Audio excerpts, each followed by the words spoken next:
Desde ahora y adelante, vamos a enfocar en las soluciones desde el nivel local con un impacto global. Este país donde tú y yo vivimos desde hace 12 años tiene una nueva constitución. ¿Y qué es esto de la constitución? Pues la Constitución es un conjunto de reglas que el gobierno tiene que respetar para ejecutar decisiones en el país. Y también todos nosotros, los que vivimos aquí, debemos respetar y obedecer también. Y una de las reglas de nuestra Constitución dice que la naturaleza tiene derechos y sus derechos son iguales a los tuyos y a los míos. Interesante, ¿verdad? Esta regla de la Constitución de Ecuador es un avance inspirador para todo el mundo porque ahora la naturaleza tiene derecho a la vida y no ser destruida. Esto da esperanza para poder enfrentar la crisis ambiental, el fenómeno del cambio climático y la extinción masiva de especies. En varios países del mundo se han adoptado leyes y acuerdos sociales para reconocer los derechos de la naturaleza, a reconocer que bosques, animales, ríos y otros espacios naturales tienen los mismos derechos que las personas. Ahora, pregúntate eso. ¿Un río o una familia de jaguares deberían ser tratados legalmente como un producto para ser usados, explotados, comprados o vendidos? ¿O si la naturaleza misma tiene derecho a existir y prosperar? Nosotros, como habitantes y guardianes de la tierra, tenemos la responsabilidad de hacer cumplir estas reglas de la Constitución del Ecuador en nombre de la naturaleza.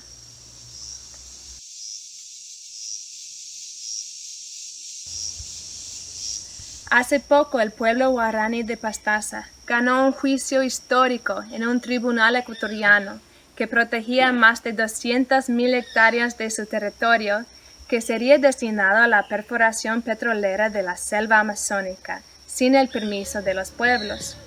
Este juicio logró suspender indefinidamente la subasta de sus tierras a empresas petroleras. Además que esta victoria también interrumpe la subasta de 16 bloques petroleros que cubren más de 3 millones de hectáreas de territorio indígena.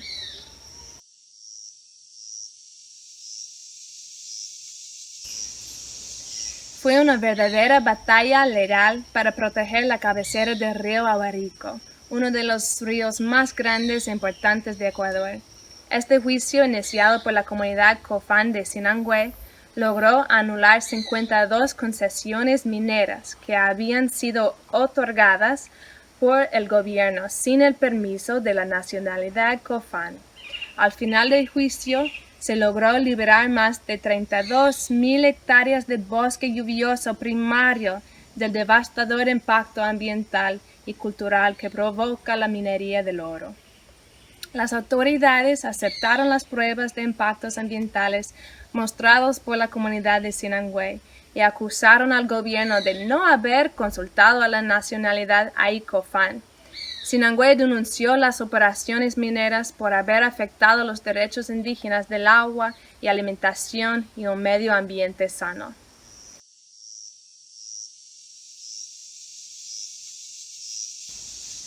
La Reserva Los Cedros, como muchos bosques protegidos en Ecuador, está amenazados por una compañía extranjera.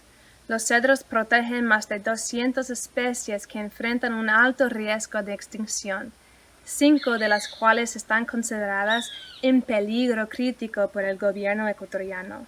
En mayo del 2019, la Corte Constitucional de Ecuador dijo que la biodiversidad de los cedros y la presencia de las últimas poblaciones de mono araña y el oso andino de anteojos, ambos en peligro de extinción, son motivos para conocer el caso. ¿Qué derechos piensas que la Reserva de los Cedros, con su alta biodiversidad, debe tener? ¿Cómo protegemos a los que no tienen voces?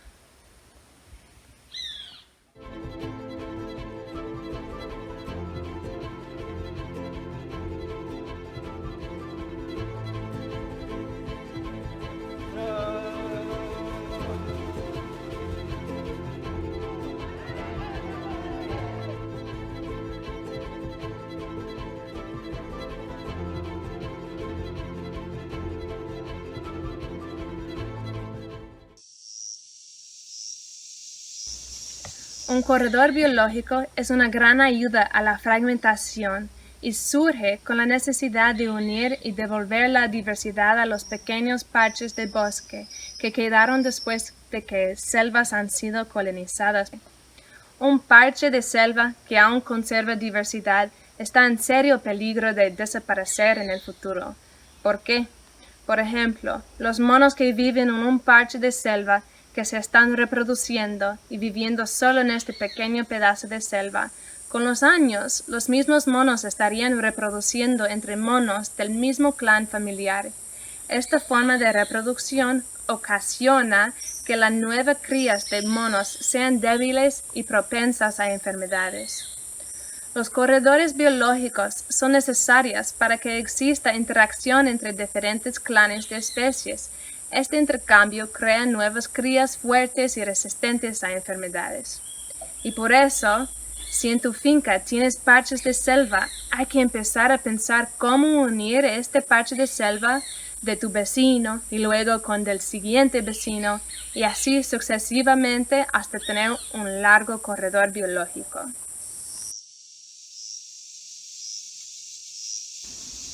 Lo mejor que podemos hacer por la Amazonía y por nuestro clima es proteger los bosques que aún están intactos, como los parques nacionales, áreas de conservación de megadiversidad y territorios indígenas. La reforestación consiste en volver a sembrar muchos árboles nativos en áreas donde fueron los árboles cortados y el suelo fue degradado por cualquier actividad, sea la ganadería o cultivos intensivos u otros proyectos. Podemos regenerar potreros con especies de árboles nativos que producen recursos alimenticios, medicinales, maderables, fibras y otros usos. Este puede ser una estrategia que apoye la autonomía y el comercio del futuro. Los bosques de alimentos no solo pueden proporcionar una diversidad de alimentos ricos en nutrientes durante generaciones, sino que también son fuentes alternativas de ingresos que permiten que los bosques permanezcan intactos al evitar la tala.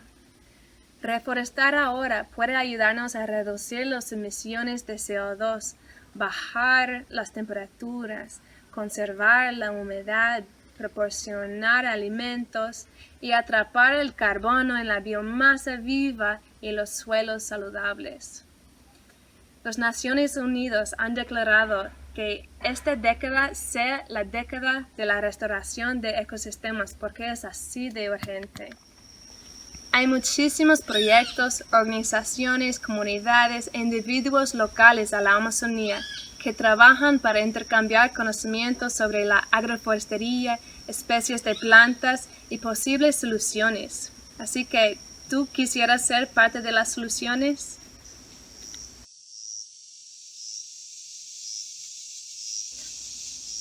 Llamamos las energías limpias a aquellas que son producidas sin que se hayan generado contaminantes y altísimas emisiones de CO2 a la atmósfera. Por ejemplo, para que tengamos electricidad en nuestra casa o comunidad, existen muchas formas de producir esta electricidad. Primero, veremos el método contaminante. Mediante motores gigantes que utilizan combustibles, se puede producir mucha electricidad. Pero a cambio estamos produciendo al mismo tiempo mucho ruido y mucho humo que despide el motor. Entonces a esto le llamamos energías sucias y finitas, porque producen contaminación y utilizan petróleo, que es un recurso finito para poder funcionar. Luego, el método limpio. Actualmente existen muchos métodos para producir electricidad que no contaminan y utilizan recursos infinitos de nuestro planeta, como por ejemplo el sol, el viento, la fuerza del mar, etc. Y depende del lugar donde te encuentres en la Tierra, puedes utilizar algunas de estas energías. Si vives en un lugar con mucho sol durante todo el año, puedes usar energía de paneles solares, que atrapan la energía del sol y producen mucha electricidad y no produce ruido ni contaminación. O si vives en un lugar montañoso con mucho viento, se puede usar energía eólica, que atrapa las grandes corrientes de viento para hacer funcionar un motor y producir electricidad. Interesante, ¿verdad? Las energías limpias, junto con la reforestación y protección de bosques, pudieran ser la esperanza del futuro para detener el cambio climático. Ahora depende de ti para continuar en este camino.